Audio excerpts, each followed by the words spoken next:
All right, welcome everyone to Talking Equity Atlanta.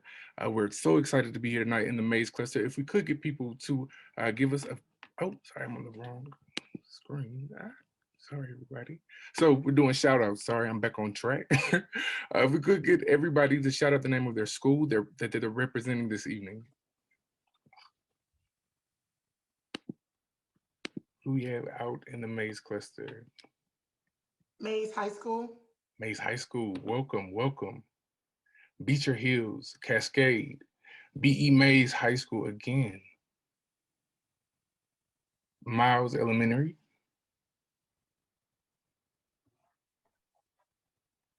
All right, Mays High School again. Well, we are so excited to have you this evening, and we'll go ahead and get started. Team APS Equity by way of Mays High School. Oh yes, our very own Ashley Reese. Very exciting. Phoenix Academy, Mays again. Benjamin E. Mays is thick tonight. Welcome. So we'll be getting started this evening very shortly. You will remain muted until we go into our breakout rooms this evening. The breakouts will last about 20 minutes, and the APS staff is really just here to listen this evening, and this will be your opportunity to express yourselves. All that we ask is that you please be courteous and respectful of all opinions. Everyone will have an opportunity to speak. We're really excited to be here tonight. All right, and as we begin, I'll turn it over to board member Erica Mitchell, who will give a brief introduction. Yes, good evening or buenas noches, Maze Cluster parents, partners, and community members. Thank you for joining us tonight for Tea, Talking Equity. I'm talking equity in Atlanta.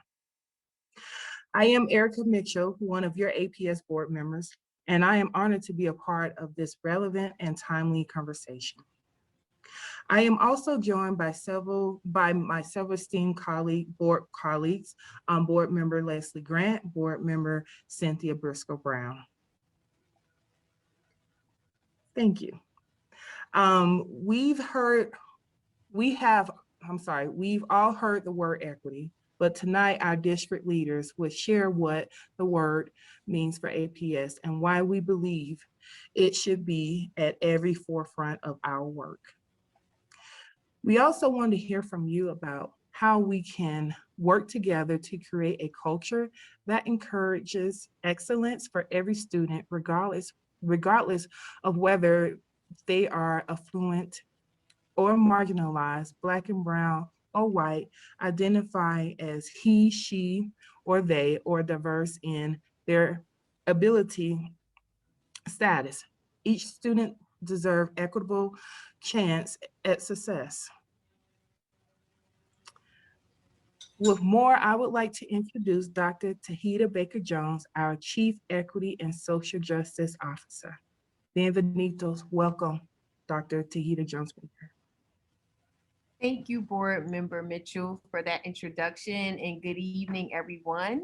I also bring greetings on behalf of our superintendent, Dr. Lisa Herring, who could not join us this evening. And I want to echo many of the points that she shared with us in sessions past. We know that this past year hasn't been easy for any of us. Some families were managing online learning while working full-time jobs. Others struggled to put food on the table as businesses closed and their jobs were lost due to the pandemic. Despite this, each of you still work hand in hand with Atlanta Public Schools to make sure that our students had access and that access was a top priority. And so I, along with the APS leaders and administration, sincerely thank you. With your engagement and support, we have navigated through uncharted territory successfully and are excited about the year ahead. During Dr. Herring's recent Reimagine cluster meetings, we briefly touched on equity, but tonight we'll continue that conversation to ensure that every child is ready for post-secondary success. Whether that's a four-year college, a junior college, trade school, or the workforce, we must prepare each of them based on their unique skills and needs. And our Center for Equity and Social Justice will be a key part of that courageous work. And so I would like to introduce and share with you all a warm welcome from a few of our center's team members who are dedicated to partnering with you to advance educational equity here in APS.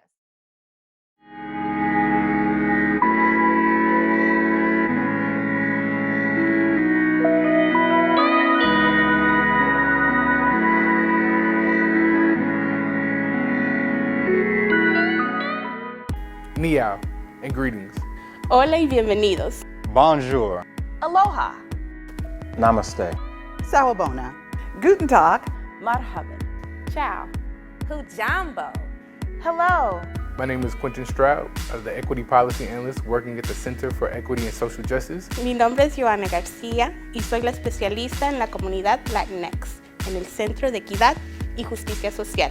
My name is Quentin O'Neill, the Coordinator for Supply Diversity with the Center of Equity and Social Justice. My name is Ashley Reese, and I am the Administrative Manager in the Center for Equity and Social Justice at Atlanta Public Schools. My name is Larry Wallace. I am the Executive Director of Federal Programs in the Center for Equity and Social Justice here in Atlanta Public Schools.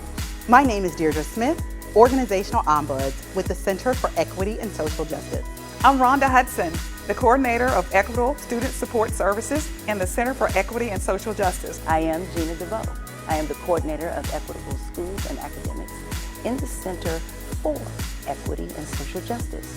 My name is Natasha Steed, Executive Director for Equitable Resource Strategy in the Center for Equity and Social Justice. My name is Keisha Copeland, and I am the Director of Family Engagement in the Center for Equity and Social Justice. My name is Katisha Kennebrew, and I'm the Program Director for Equity Strategy in the Center for Equity and Social Justice at Atlanta Public Schools. Looking forward to joining you at T. Bienvenidos al TE. Welcome to T. Welcome to T. Welcome to T. Welcome to T.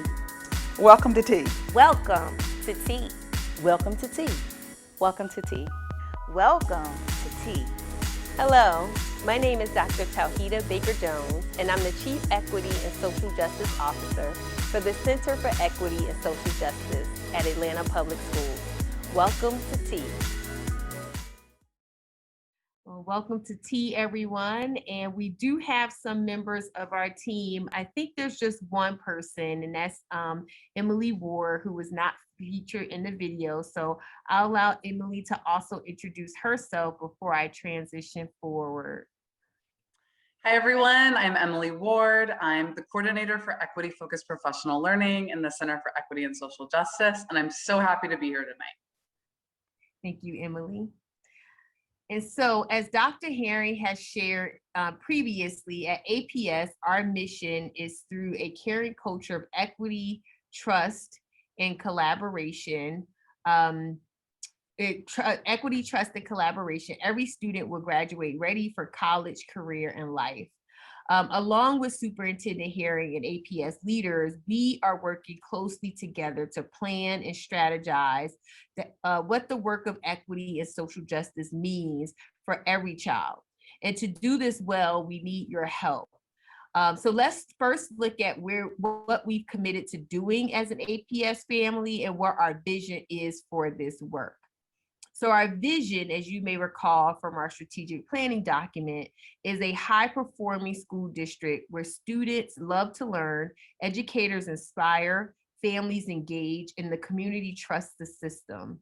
To bring these words to life, equity must be the through line. To reach our mission and vision, we aim to grow each subgroup, not continually compare one subgroup against the other. We acknowledge that APS has one of the largest achievement gaps between race and class of students, but we are growing students. Achievement for all students grew in ELA and math milestones performance by 5% between 2017 and 2019. Black students grew 6% in math and 5% in ELA during the same time period. And our Latinx Hispanic students trend was the reverse in ELA and math. Performance for white students grew 4% during the same time period, and their growth was lower than other groups because their achievement was higher. The table also shows notable growth among other student subgroups, ELL, student with disabilities, as well as our Asian students as populations. Overall, the graduation rate throughout the city also grew during 2019 and 2020, as you can see from this slide. Yet there's still work to do because there's variation across the board. Here in the Mays cluster, for example, the high school graduation rate increased 6.4% to 78.2%. So the truth is that we are making progress, but our progress must be more than incremental. It must be aggressive if we want all of our children to be successful. And we can only accomplish this with equity as our lens and with an intentional focus on every child. So what is equity really? At APS, we define equity as the quality of being just, fair, regardless of economic, social, cultural, and human differences among and between persons. To foster a culture that encourages excellence for all students, we believe that equity should be at the forefront. Every student should have the opportunity to come to school and have access to effective teaching. Our students also deserve to safely and comfortably learn and be who they are.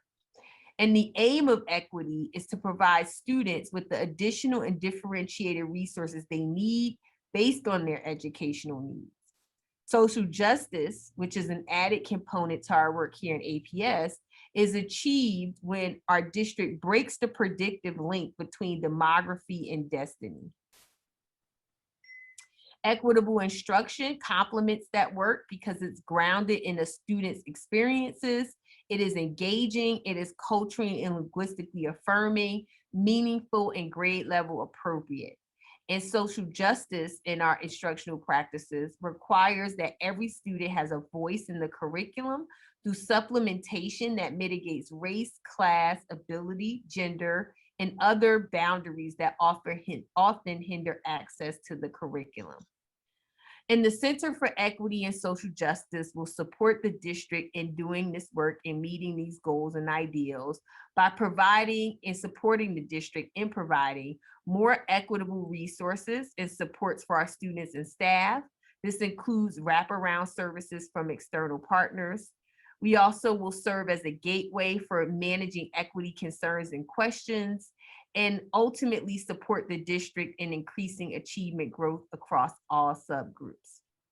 And so now that we have a fundamental understanding of what this work means and what the work is to be done, we want to create breakout groups so that we can hear from you all. Because that's the point and the purpose of our tea this evening.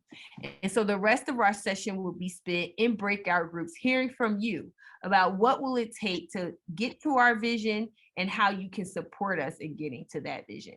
We're going to place you in breakout groups, and we're going to ask that the odd number breakout groups answer questions 1 and 3, and the even number breakout groups answer questions 2 and 4.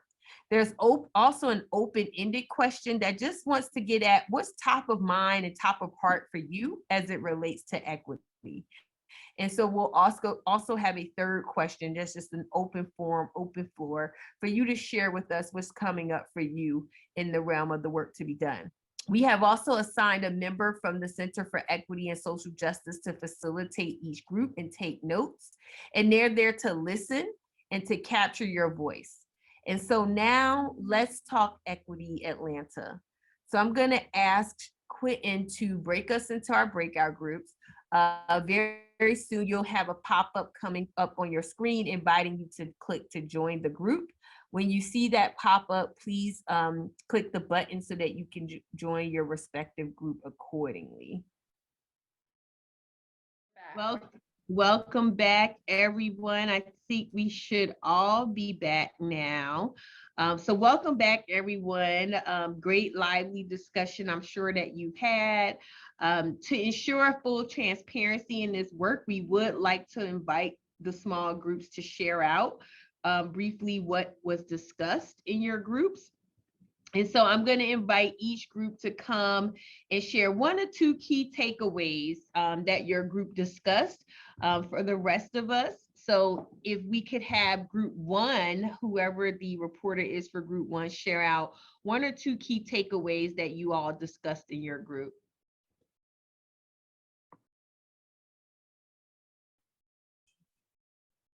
Emily, I'm happy to share, since I know you were facilitating and I don't think we elected a facilitator from the group. Group one had a great dynamic conversation. I'd like to say thanks so much to Emily. This is her first time facilitating as a Center for Equity and Social Justice staff member, so she did a phenomenal job. But there were some great points made in the session. The first is that if we want students to feel a sense of belonging, then we have to create a better connectedness between the district and teachers to ensure that teachers are receiving information firsthand. We know that teachers build relationships of trust with their students that are paramount to students understanding and trusting the educational system. So ensuring that there's a through line of information from the district leadership to classroom teachers will ensure that students have a better sense of trust.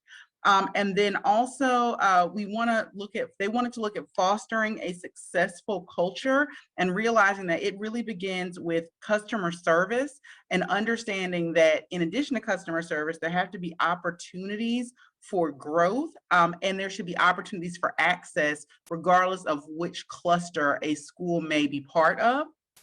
And then one more point, someone made the point that it's important to dispel myths and stereotypes that in many ways are connected to students by culture. And so in order for us to understand and appreciate students' abilities, but also the diverse learning needs that they bring to the table, we have to personalize those learning needs, but also dispel any myths that may prevent teachers from believing that students can learn, or even stakeholders from believing that students from a certain cluster can be academically successful. So great job, group one.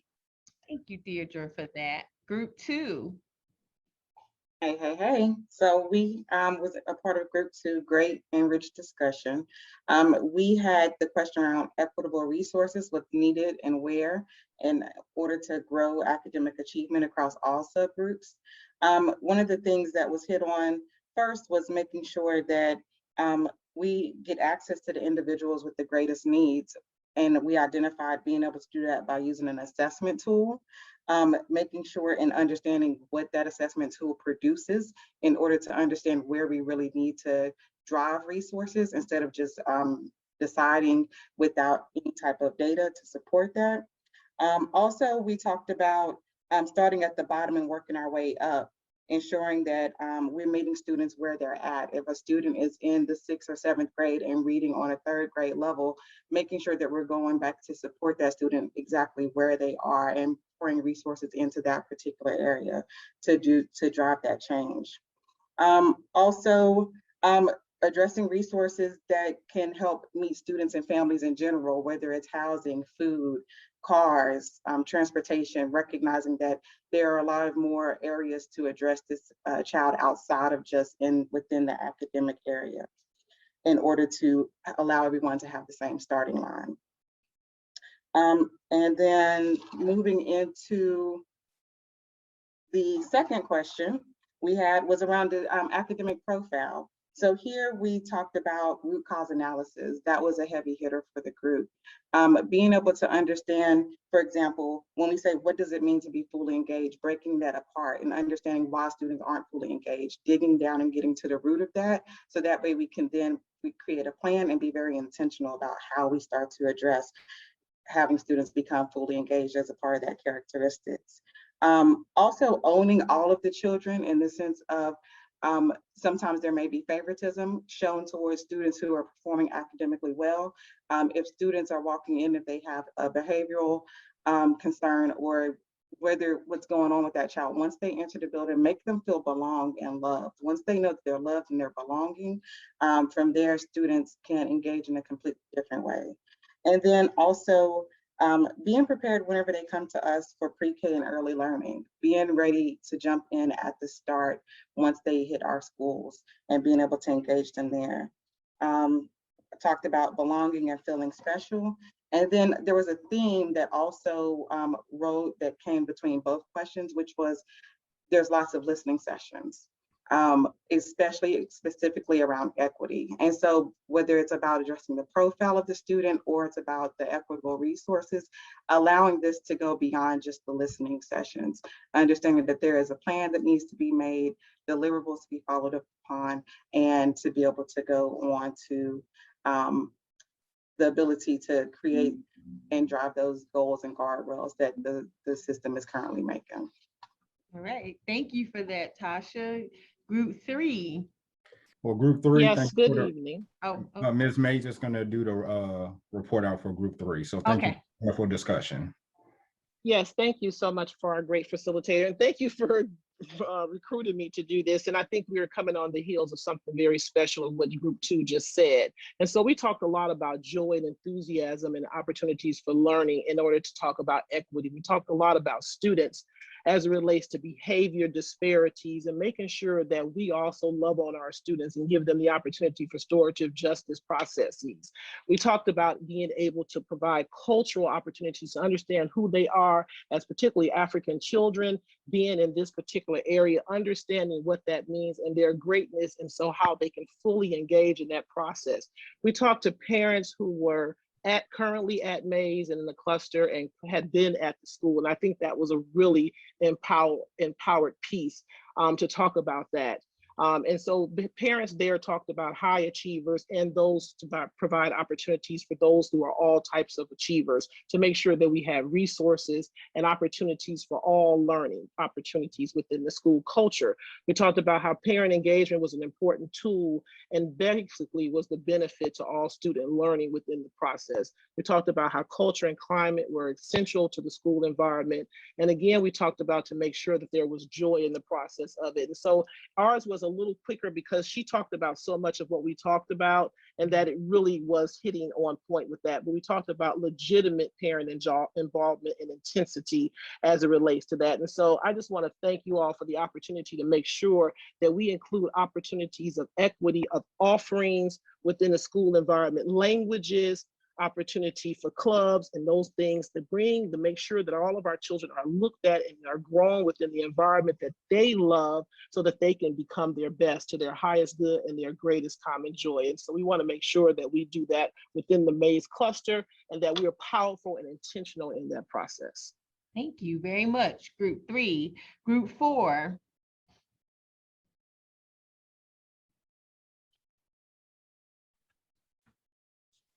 Was that our last group?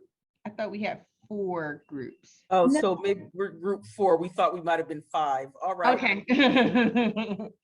Sure. So we'll go ahead. First off, I just like to thank all of our group's participants. We had a blend of alumni, staff, parents, true community members who have been in the Mays cluster for a good amount of time. So we had question number 1, which really centered on how can we make sure our students feel a sense of belonging and affirmation. And I'll go through a lot of the things that came up. 1, we wanted to start setting high expectations across the district in the cluster specifically, even if it means sacrificing graduation rates and some of the other metrics that we tend to look at as a district. We heard from several folks about listening to the needs of students when it comes to hiring leadership within the cluster.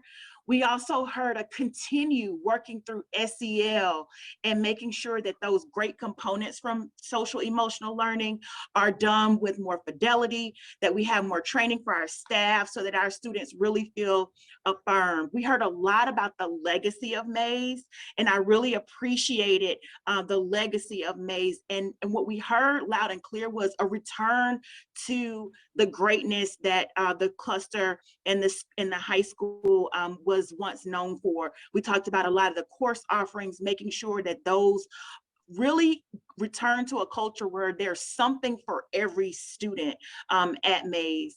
We also heard that we need to think outside of the box. We need to start thinking of more creative ways to engage our parents. One comment that came up is that we have a lot of parents and families in the cluster that depend on the district to make the best decisions for their students. And so we need to make sure that that's elevated. Lots of great ideas came up. And the last one I'll just say, we have to say it, is the no place for hate. We need to make sure that we're doing that in a more pronounced way, especially as we hope our students to feel more included and affirmed. And so I know our goal was to do 2 or 3, but the feedback was so rich in our group, and we did not even have a chance to get to the second question. So we'll pause there because so much was captured in our note catcher, and I just appreciate the group for sharing their candid, honest feedback tonight. Thank you for that, Katisha, and thank you to everyone for sharing their honest feedback, being very candid with us. I see a few familiar folks on the line, and I appreciate you all for joining. As always, this work is collective. And this work requires all of us to do it as a community. No one division or no one person can do this work alone, because we're talking about centuries of systems and structures that none of us created, but all of us have a responsibility in dismantling. So your voice is needed, and not only is your voice needed, but your efforts, your time, your energy, and your talents for us to make this happen for our kids. So thank you for your time. Thank you for respecting differing opinions and perspectives, and for your willingness to be uncomfortable at times to engage in good, healthy conversation.